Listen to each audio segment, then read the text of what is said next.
कविवर बिहारीलाल का जो सामाजिक सांस्कृतिक अनुभव है वह वास्तव में उन्हें विलक्षण कवि के रूप में स्थापित करता है। उन्होंने संस्कृत के नीति साहित्य का गहन गंभीर अध्ययन किया है। अपनी सतसई में, अपनी कविता में, अपने दोहों में उन्होंने उसका सार्थक उपयोग किया है और इससे यह भी संकेत वो करते हैं कि यह जो ज्ञान परंपरा की विरासत है भारतीय समाज के पास, भारतीय भाषाओं में, संस्कृत में, यह निश्चित रूप से हमारा मार्ग प्रशस्त करने वाला साहित्य है। हमारी उंगली पकड़कर हमें राह दिखाने वाला यह अद्भुत साहित्य है। और ऐसा कहा भी जाता है कि नीति साहित्य जो है वह एक प्रकार से सुदीर्घ जीवन अनुभवों के निष्कर्ष हैं। हमारे युग दृष्टा, समाज दृष्टा और इसी प्रकार अध्यात्म और भक्ति की समझ रखने वाले धर्मगुरु, उन्होंने जो निष्कर्ष जीवन अनुभव से निकाले उनको नीति साहित्य के रूप में पिरोया गया। एक दोहे में बिहारी बहुत सुंदर अभिव्यक्ति करते हुए कहते हैं, कहे यह सत्य समझो यह सयाने लोग, तीन दबावत निसक्त ही पातक राजा रोग। ऐसा कहा जाता है कि पाप, पातक माने पाप, राजा और रोग, ये किसको दबाते हैं, किस पर आक्रमण करते हैं? तो नीति शास्त्र में ये बात बार बार कही गई कि जो कमजोर होता है, जो निशक्त होता है, जिसके पास शक्ति नहीं होती, जिसके पास धन बल, बाहुबल, बुद्धि बल और स्वास्थ्य बल नहीं होता, ये उसे दबाते हैं। ये बात हमने कोरोना काल में हम सबने इस बात का अनुभव भी किया। इसलिए रेजिस्टेंस बढ़ाने की बात, यानी प्रतिरोधी शक्ति शरीर में ये होनी चाहिए, रोगों से लड़ने की ताकत ये शरीर में होनी चाहिए। अब उसके स्रोत क्या हैं?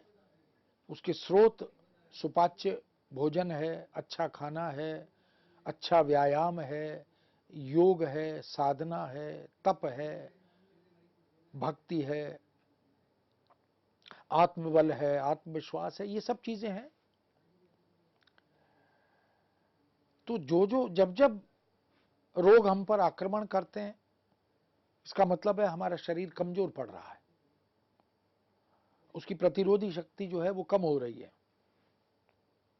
ऐसे ही राजा भी जो बलशाली होता है, ये तो कहा ही जाता है लोक में, जिसकी लाठी उसी की भैंस। राजा समर्थ होता है, सशक्त होता है, लेकिन उनके लिए जो उससे कम ताकतवर है, यदि उससे भी बड़ा, उससे भी ज्यादा ताकतवर राजा आ जाए, आक्रमण कर दे, तो राजा कमजोर पड़ जाता है। और पाप तो निश्चित रूप से हमारी कमजोरी का लाभ उठाते हैं। यानी हम पाप क्यों करते हैं, पापोन्मुख क्यों हो जाते हैं? क्योंकि हमारा मनोबल टूट जाता है, हम कमजोर पड़ जाते हैं, हम भौतिकता के प्रति आकृष्ट हो जाते हैं, अवांछित आकर्षण। इसलिए कहा, कहे यह सुति समझो यह सयाने लोग। सयाने लोग ये बात कहते हैं, समझदार लोग इस बात की ओर बार बार ध्यान आकृष्ट करते हैं, रेखांकित करते हैं कि ये तीन निशक्त को ही दबाते हैं, पातक माने पाप, राजा और रोग। इस तरह हमें यह ध्यान रखना चाहिए कि हम अपने को सशक्त रखें, अपने को समर्थ बनाएं, सक्षम बनाएं, जुझारू बनाएं, संघर्षशील बनाएं और आत्मबल, मनोबल, इसकी रक्षा करें। फिर दूसरी तरफ बिहारी कहते हैं बड़े न हूजे गुनन बिन, बिरद बड़ाई पाए, कहत धतूरे सो कनक, गहनो गड़्यो न जाए। अभी हमने एक दोहा देखा था, कनक कनकते सौ गुना मादकता अधिकाय, उई खाए बोराए जग ई पाए बोराए। तो कनक और कनक वहां दो बार प्रयोग हुआ, दोनों बार अर्थ अलग था। एक का अर्थ था सोना, एक का अर्थ था धतूरा। उसी आलंकारिक प्रयोग से कवि ने यहां बहुत सुंदर नीति कथन की प्रस्तुति की। कबीर भी लिखते हैं, बड़ा हुआ तो क्या हुआ जैसे पेड़ खजूर, पंथी को छाया नहीं फल लागे अति दूर। तो बड़प्पन वह नहीं है जो मनुष्य खुद तय कर ले। बड़े होने के या बड़प्पन के जो लक्षण हैं, जो गुण हैं, वो समाज तय करता है। उसका आचरण, उसका व्यवहार, उसकी उदारता, उसकी दया, दानवीरता, ये सब चीजें, उसका क्षमा गुण, ये जो मानवीय गुण है, यही उसे बड़ा बनाते हैं। पद से या पैसे से या संपदा से व्यक्ति बड़ा नहीं होता, कद से भी बड़ा नहीं होता। बड़ा हुआ तो क्या हुआ जैसे पेड़ खजूर, पंथी को छाया नहीं फल लागे अति दूर। ऐसा बड़ापन भी किस काम का, जो किसी दूसरे के कार्य न कर पाए, किसी के लिए मदद न कर पाए, सहायता न कर पाए। यहां बिहारी कहते हैं बड़े न हुजे गुणन बिन। गुण शब्द में श्लेष है। गुण का एक अर्थ है विशेषताएं, और गुण का एक अर्थ है डोर, रस्सी, धागा। पतंग को बड़ा करना हो, ऊंचा करना हो, तो गुण लंबी होनी चाहिए, डोर उसकी लंबी होनी चाहिए। जितनी बढ़ेगी उतनी ऊंचाई आएगी।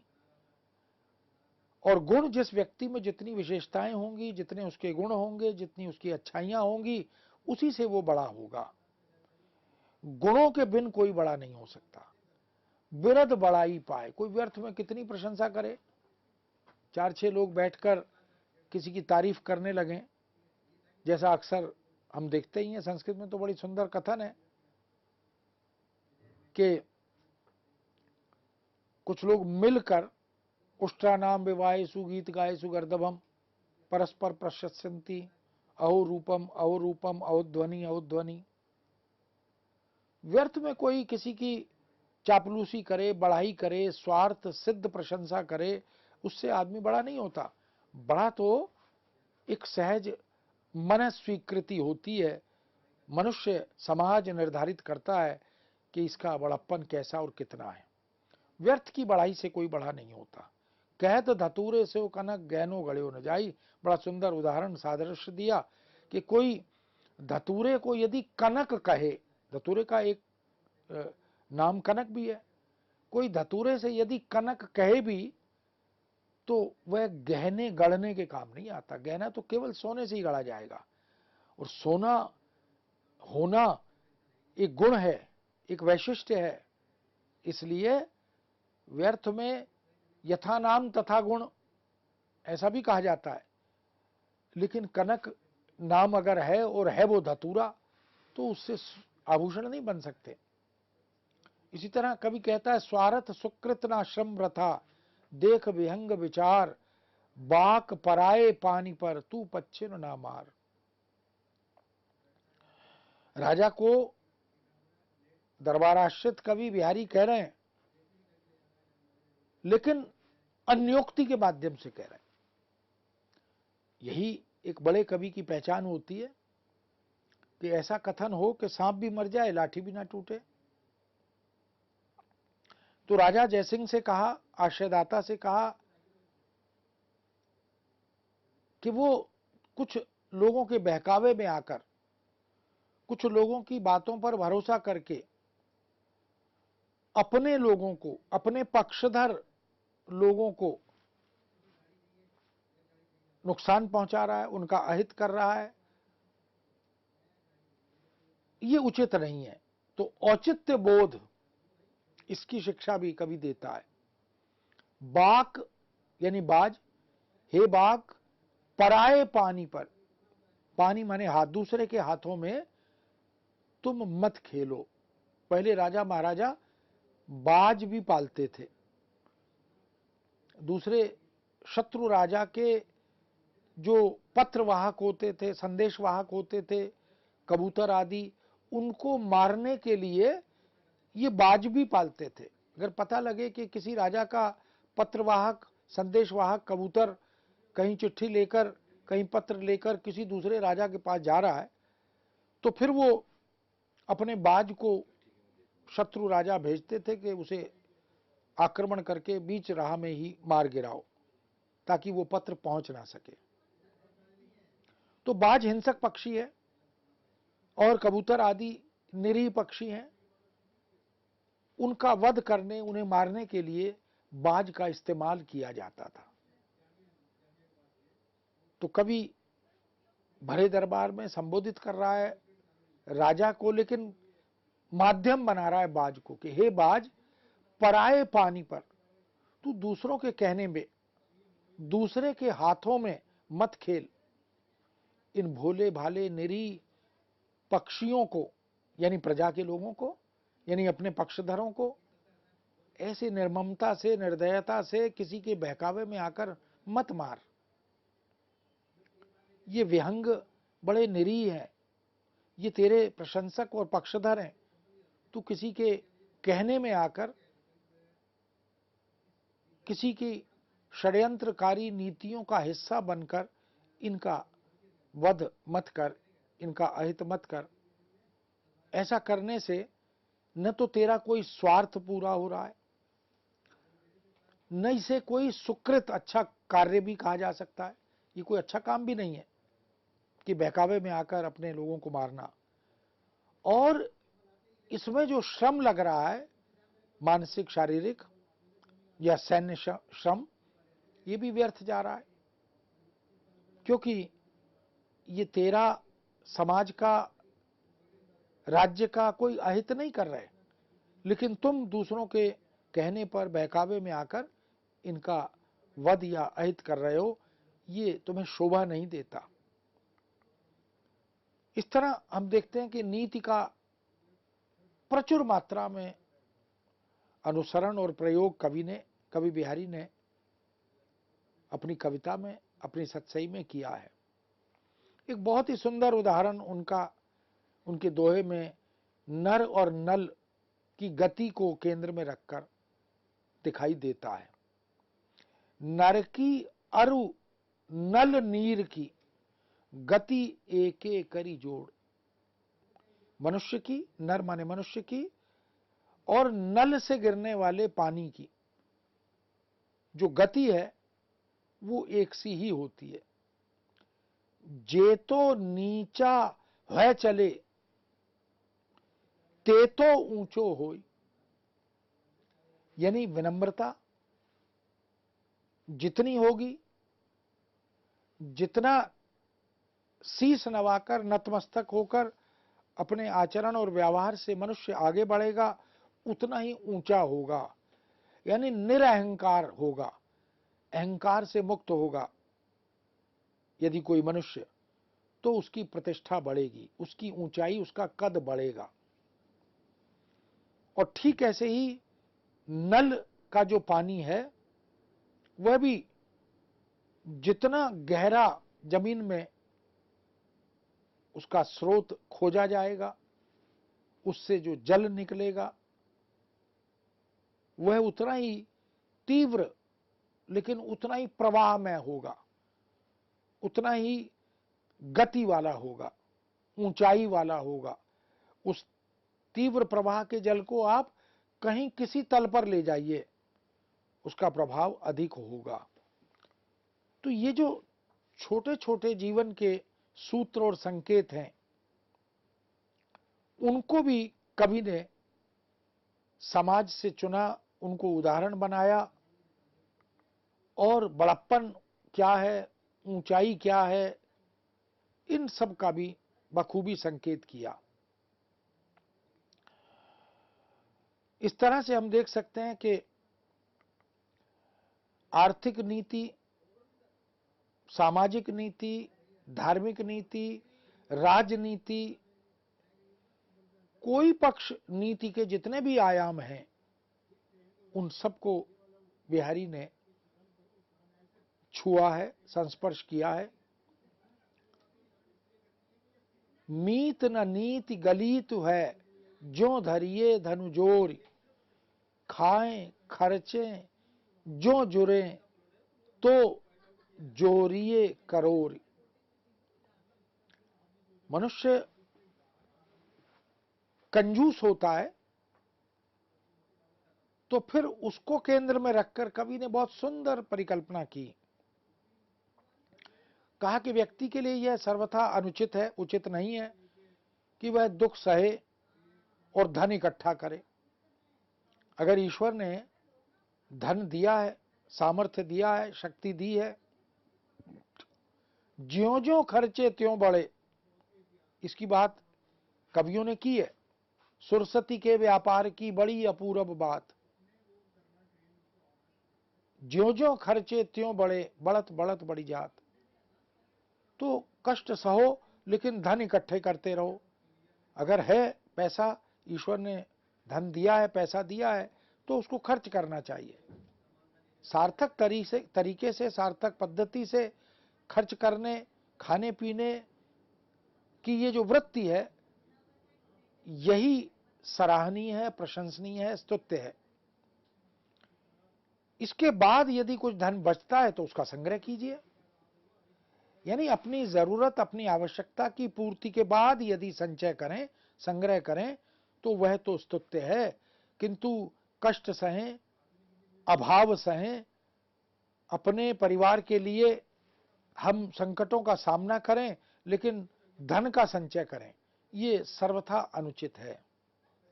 इस तरह कवि बिहारी ने भक्ति, विनय, वैराग्य, योग, सांप्रदायिक बोध, कीर्तन, नाम स्मरण, इन सब का बहुत अद्भुत प्रयोग उनकी कविता में, उनकी सतसई में, उनके दोहों में हमें मिलता है। ये प्रथम जो दोहा है मंगलाचरण के रूप में, जिसको प्रारंभ में ही उल्लिखित किया गया, वो तो बहुत चर्चित और बड़ा प्रतिष्ठित एक प्रकार का दोहा है। मेरी भव बाधा हरो राधा नागर सोय, जातन की झाई परे श्याम हरित द्युति होय। तो राधा वल्लभ संप्रदाय का प्रभाव भी है। ये जो नागरी राधा है, नगर की राधा, ये ग्रामीण राधा नहीं है, उससे अनुरोध करते हैं कि सांसारिक बाधाएं, आवागमन से मुक्ति, इनको दूर करने, इनसे मुक्ति दिलाने का काम राधा ही कर सकती है, क्योंकि राधा ही कृष्ण के सर्वाधिक निकट है। कृष्ण ब्रह्म है, राधा आद्या शक्ति है। इसलिए गौर वर्ण वाली राधा के तन की छाया मात्र से सांवले रंग वाले वर्ण वाले कृष्ण हरित हो जाते हैं। भवसागर को पार करने के बीच में आए जितने विघ्न, ये सांसारिक जो समुद्र है, इसको पार करना है हम सबको। सबके पास एक सीमित अवस्था, उम्र, आयु है, लेकिन इस समुद्र से, यानी सांसारिक समुद्र से पार तो जाना है। बहुत से रोग, बहुत सी बीमारियां, बहुत से अभाव, बहुत से विघ्न ये समाज में आते हैं। या भव पारावार को उलंद पार को जाई, तिय छवि छाया ग्रहणी पर ग्रह बीच ही आई। समुद्र को जो, ये जो संसार रूपी समुद्र है, इसको जो पार करना चाहते हैं, तो कौन इसे लांघकर पार करके जा सकता है तो कठिन, लंबी यात्रा है। कहीं सौंदर्य आकृष्ट करता है, कहीं भौतिकता आकृष्ट करती है, कहीं पैसा, मोह माया आकृष्ट करती है, तो है तो कठिन। लेकिन ईश्वरीय अनुकंपा, ईश्वर के सम्मुख जो दीनता का भाव है, वह भी बिहारी प्रकट करते हैं, और उसी पर अगाध भरोसा है, विश्वास है। इसलिए उस आराध्य से, जिस पर अगाध आस्था और विश्वास है, उपालंब भी करते हैं, शिकायत भी करते हैं, जिसे अपना मानते हैं। जिस भगवान पर, जिस आराध्य पर उनकी आस्था और विश्वास टिका है, उसके लिए वो कहते हैं, नीकी दई अनाकनी फीकी परी गुहार, तजयो मनो तारन बिरद बारक बारन तार, कि हे प्रभु ये बड़ा अच्छा काम, नीकी कहते हैं अच्छा और फीकी कहते हैं बुरा। नीकी पे फीकी लगे बिन अवसर की बात, इसी तरह फीकी पे नीकी लगे कहिए सोच विचार। ब्रजभाषा में नीकी फीकी का प्रयोग बखूबी बहुत से कवियों ने किया। तो हे प्रभु अपने आराध्य से कह रहे हैं कि ये बहुत बढ़िया काम किया आपने, अब ये उपालंब की शैली देखिए कि मेरी बात को न तो हां कर रहे हो न ना कर रहे हो, न उसके पक्ष में न विपक्ष में, बस आनाकानी कर रहे हो, टाल मटोल कर रहे हो। ये जो टाल मटोली वृत्ति है, इससे मेरी जो पुकार है, मेरी जो गुहार है, वो फीकी पड़ती जा रही है, निष्प्रभावी होती जा रही है। ये जो टालू वृत्ति है, ये शासकीय वृत्ति सामान्यतः होती है। तो उपालंब है, तजयो मनो, क्या ऐसा मान लो, मानो, जानो मानो उत्प्रेक्षा अलंकार का बड़ा सुंदर प्रयोग करते हैं। तारन बिरद बारक बारन तार, एक बार एक हाथी को, एरावत को आपने तार दिया था। आप तो शरणागत रक्षक हैं, भक्त वत्सल हैं, जो आपकी शरण में आता है उसका उद्धार करते हैं, उसकी रक्षा करते हैं।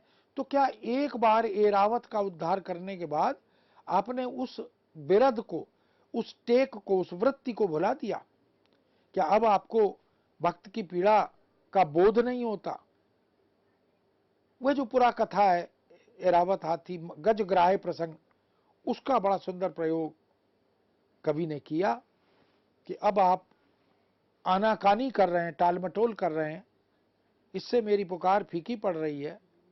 ऐसा लगता है कि एक बार शरणागत रक्षा करने के बाद आपने अपनी उस वृत्ति को भुला दिया है।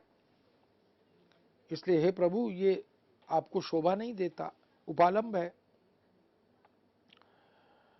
तो बिहारी सतसई में संस्कृति, समाज, इतिहास, पुराख्यान, ये सब विधिवत चित्रात्मक है, चित्रित है।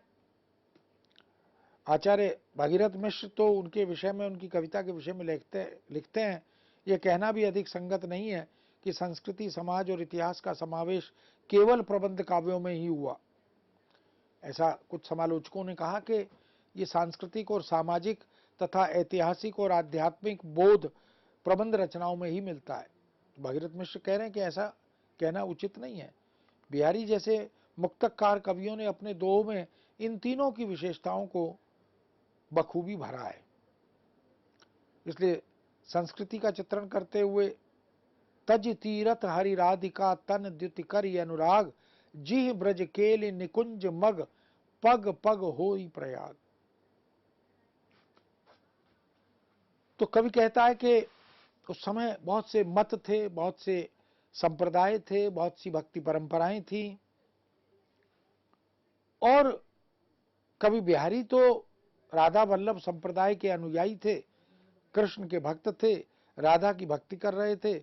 इसलिए कहा कि तज तीरथ, कि हे मनुष्य ये तमाम जो तीर्थ यात्राएं हैं, पर्यटन आदि है, इनको त्याग दे, इनकी जरूरत नहीं है। सबसे बड़ा तीर्थ उस समय प्रयाग को माना जाता था, संगम जिसे कहते हैं।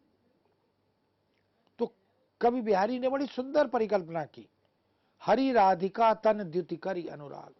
हरि यानी कृष्ण, राधिका आद्याशक्ति, और उनके तन की द्युति से अनुराग कर, भगवान कृष्ण से, राधा से और उनके तन की द्युति से अनुराग कर, इतना पर्याप्त है। तीर्थ आदि, पर्यटन आदि के लिए प्रवास करना, इसकी आवश्यकता नहीं, इनको त्याग दे। जिहि ब्रज केलि निकुंज मग पग पग होई प्रयाग। ब्रज की कुंज गलियों में ये जो केली करने वाले प्रभु कृष्ण और राधा हैं, आद्याशक्ति राधा है, इनके तो पग पग में प्रयाग है। इनके तो कदम कदम पर प्रयाग विद्यमान है। तो प्रयाग जाने की क्या आवश्यकता है? क्यों कहा? क्योंकि हरि श्यामल आभा वाले हैं कृष्ण, राधिका गौर वर्ण वाली हैं, और अनुराग का रंग, प्रेम का रंग लाल माना जाता है। और प्रयाग में जो त्रिवेणी है, गंगा, जमुना और सरस्वती, तीनों का रंग इसी तरह तीन रंगी प्रतीत होता है। सरस्वती अरुणिम आभा वाली हैं, यमुना श्यामल आभा वाली हैं, गंगा गौर वर्ण वाली हैं। ये तीनों तो कृष्ण और राधा के चरणों में विद्यमान हैं। इसलिए तज तीरथ, ये तीर्थ आदि आडंबर हैं, इनको त्याग दे। इस दृष्टि से हम देखें कि बिहारी पूरी अपनी सतसई में, पूरी काव्य श्रृंखला में अध्यात्म, भक्ति, संस्कृति, इनकी त्रिवेणी प्रवाहित करते चलते हैं। पतवारी माला पकड़ और न कछु उपाय, हरि संसार पयोधि को हरि नावे करि नाव। यानी मुक्ति का कोई अन्य मार्ग तो है ही नहीं, दूसरा कोई उपाय नहीं है। केवल माला रूपी पतवार को पकड़कर और ईश्वर के नाम की नाव बनाकर इस संसार रूपी समुद्र को पार किया जा सकता है।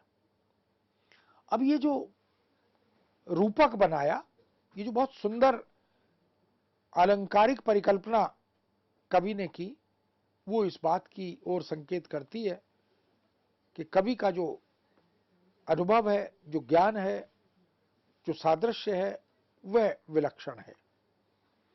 सामाजिक परिवेश का उल्लेख हो या सांस्कृतिक तमाम तरह के पदार्थों, करी फुलैल को आचमन मीठों कहत सराय, रे गंधी मति अंध तू अतर दिखावत काई। कि हे मूर्ख, फूलों के रस को पीकर तू उसे सराह रहा है और उसे मीठा कह रहा है। किसको दिखा रहा है? वास्तव में तू तो यह भी नहीं जानता कि इत्र पीने की चीज नहीं, लगाने की चीज है। तो ये जो दई दई नई या रीति का अनुसरण करते हुए कवि बिहारी ने तमाम तरह के चित्र बनाए, क्रियाकलापों को उकेरा, ज्योतिष विज्ञान, खगोल शास्त्र, युद्ध शास्त्र, धर्म शास्त्र, नीति शास्त्र, ऐसे तमाम अनुशासनों की ओर वो हमें अनायास खींच कर ले जाते हैं। उनकी पकड़ बड़ी उत्तम है, उनका काव्य सौष्ठव अद्भुत है। तो कह सकते हैं कि कवि बिहारी ने वास्तव में अपनी कविता में जिस उत्तम, विलक्षण, अनुपम, अतुल्य रीति का प्रयोग किया, वह अन्यत्र किसी काव्यधारा में, किसी कवि में, किसी काव्य रचना में देखने को नहीं मिलता। इस विषय को यहीं विराम देते हैं। पुनः आपके समक्ष उपस्थित होंगे। आज्ञा दीजिए। नमस्कार।